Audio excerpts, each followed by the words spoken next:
Hello दोस्तों, नमस्कार। मैं शिवरोज सिंह आज अपने तीसरे वीडियो के माध्यम से आप सबसे जुड़ने आया हूं। आज के मेरे वीडियो का विषय है लॉर्ड कर्जन और बंगाल विभाजन। हम लॉर्ड कर्जन और बंगाल विभाजन को समझे इसके पहले बंगाल को समझने का प्रयास करते हैं। बंगाल जो एक धनाढ्य प्रेसिडेंसी थी, अंग्रेज जब भारत आए तो अंग्रेजों की नज़र शुरू से ही बंगाल पर थी। उस समय बंगाल एक बृहद प्रदेश था।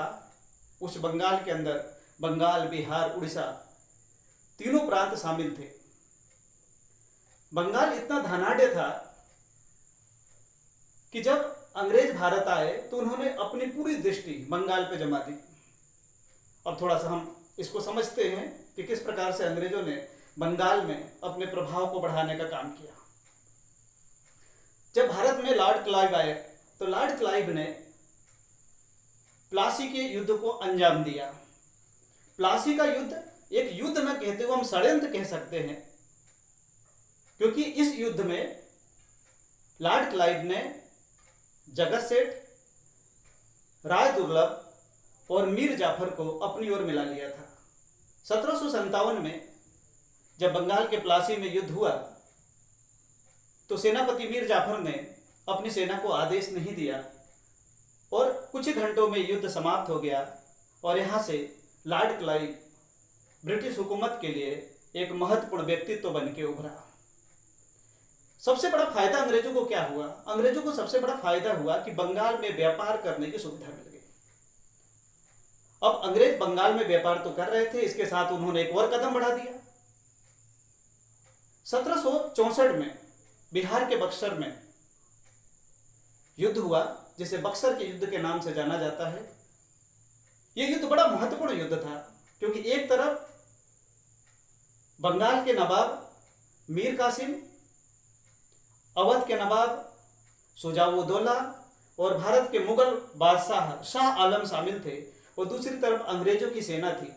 अंग्रेजों की सेना ने इस संयुक्त सेना को हरा दिया और यहां से हम कह सकते हैं कि दिल्ली का मार्ग साफ हो गया।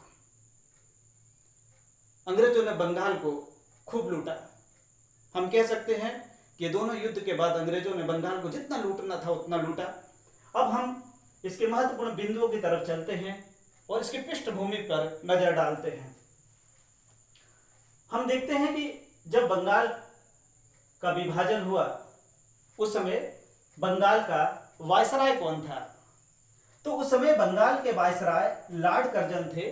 लॉर्ड कर्जन जो 1899 में भारत आए थे, 1905 तक बंगाल के वायसराय रहे। उन्होंने बंगाल का विभाजन किया था। ऐसा नहीं कि लॉर्ड कर्जन कोई अयोग्य थे। लॉर्ड कर्जन इतिहास के प्रख्यात जानकार थे, वो बहुत बड़े विद्वान थे, लेकिन लॉर्ड कर्जन की एक भूल ने लॉर्ड कर्जन के सारे कार्यों पर पानी फेर दिया।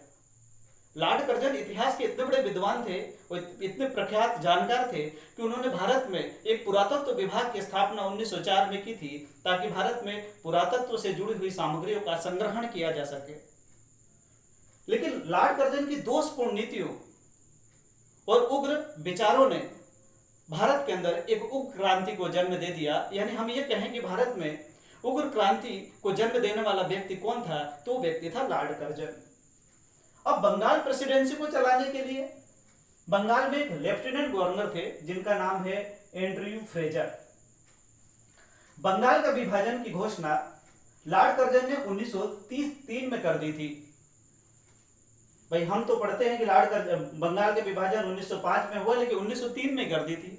1903 में जब लॉर्ड कर्जन ने बंगाल के विभाजन की बात की तो बंगाली जनता जो है पूरी तरह से लॉर्ड कर्जन से रुष्ट हो गई और धीरे धीरे बंगाल में राष्ट्रीय चेतना का संचार शुरू हो गया। 1905 आते आते 19 जुलाई 1905 को लॉर्ड कर्जन ने बंगाल विभाजन की घोषणा कर दी।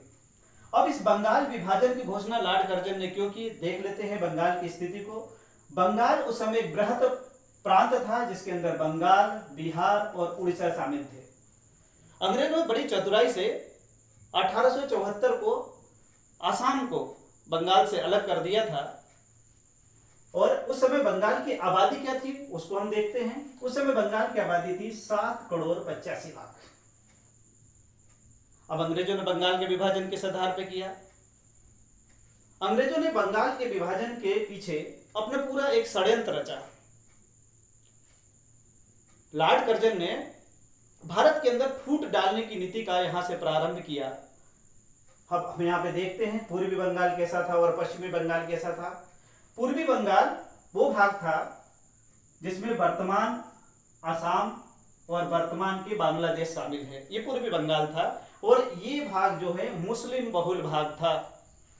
और पश्चिमी बंगाल कौन सा था? जिसमें आज के वर्तमान बंगाल, बिहार और उड़ीसा शामिल है। और ये भाग जो था हिंदू बहुल क्षेत्र था। अंग्रेज यहाँ पर भारत के अंदर सांप्रदायिकता का खेल खेलना चाहते थे और हिंदू मुस्लिम एकता को समाप्त करना चाहते थे। अच्छा, अंग्रेज ऐसा करने में क्यों सफल हो गए, इसको समझे हम। अंग्रेज ऐसा करने में इसलिए सफल हो गए क्योंकि बंगाल के अंदर जो जमींदार थे वो सभी हिंदू थे, और या हम यूं कह सकते हैं कि कुछ धनाढ़ वर्ग भी हिंदू थे। और मुस्लिम जनता जो है बंगाल में गरीब थी। अंग्रेजों ने इसका ही फायदा उठाया, मुस्लिम जनता को इस बात के लिए भड़काया कि आपका एक अलग क्षेत्र होना चाहिए जिसमें आपका वर्चस्व होना चाहिए। और कहीं ना कहीं मुस्लिम जनता भी लॉर्ड कर्जन के इस बहकावे में आ गई। अब लॉर्ड कर्जन ने बंगाल का विभाजन क्यों किया और लॉर्ड कर्जन का इसके पीछे उद्देश्य क्या है, इतिहास की किताबों में इसके विषय में जब हम अध्ययन करते हैं तो ऐतिहासिक दृष्टिकोण से जो बच्चों के लिए बहुत महत्वपूर्ण चीज है वो ये है कि बंगाल प्रेसिडेंसी के विभाजन की बात जो लॉर्ड कर्जन ने की, तो लॉर्ड कर्जन ने कहा कि बंगाल एक बड़ा प्रांत है, इसलिए प्रशासनिक व्यवस्था को सुचारू रूप से चलाने के लिए बंगाल का विभाजन किया जा रहा है। लेकिन इसके पीछे लॉर्ड कर्जन का उद्देश्य बहुत कुटिल था। वो बहुत कुटिल तरीके से लॉर्ड कर्जन ने इस विभाजन को तय किया। अब लॉर्ड कर्जन का उद्देश्य क्या था? एक तरफ तो लॉर्ड कर्जन ने कहा कि भाई बंगाल एक बड़ा प्रांत है और उसकी व्यवस्था को चलाए रखने के लिए इसका विभाजन करना जरूरी है। लेकिन लॉर्ड कर्जन का इसके पीछे क्या उद्देश्य था? इसके पीछे जो उसका उद्देश्य था सांप्रदायिकता को बढ़ावा देना और राष्ट्रीय चेतना को नष्ट करना। क्योंकि बंगाल जो है राष्ट्रीय चेतना का केंद्र था।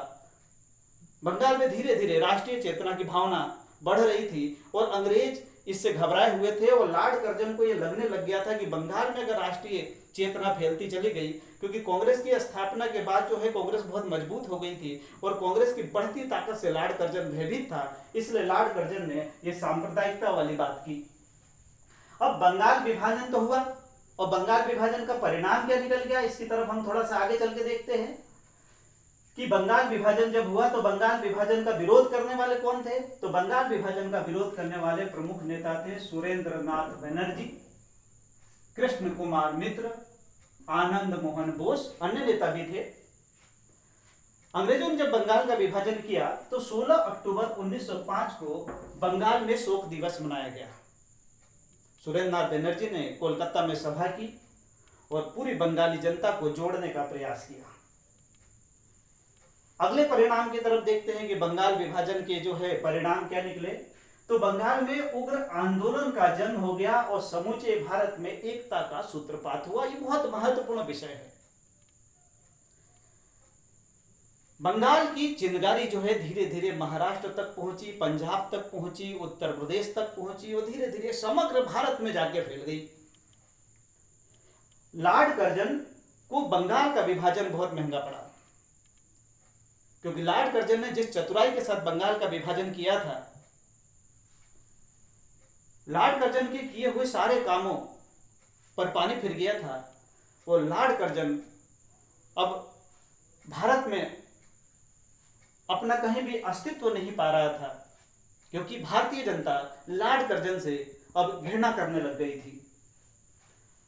धीरे धीरे बंगाल में आग सुलगती गई। जैसे मैंने कहा था कि बंगाल में सुलगी, महाराष्ट्र में आग सुलगी, पंजाब में, उत्तर प्रदेश सहित अन्य भागों में भी आग धीरे धीरे बहुत तेज गति से सुलगने लग गई। और आगे चलकर बंगाल के विभाजन को 1911 में अंग्रेजों को रद्द करना पड़ा। अंग्रेजों की बंगाल विभाजन की नीति अंग्रेजों के लिए बड़ी घातक सिद्ध हुई, क्योंकि यहां पर भारत के अंदर राष्ट्रीय एकता का सूत्रपात हो गया और पूरा भारत जो है एक सूत्र में पिरो दिया गया। बंगाल विभाजन का विषय अपने आप में बड़ा ही महत्वपूर्ण विषय है। मैं अपने अगले वीडियो में बंगाल विभाजन और स्वदेशी आंदोलन का प्रारंभ, इस पर प्रकाश डालूंगा। इसके पूर्व मेरे 2 वीडियो यूट्यूब पर है, 1857 की क्रांति और उसका प्रभाव और महात्मा गांधी उसके महत्वपूर्ण आंदोलन।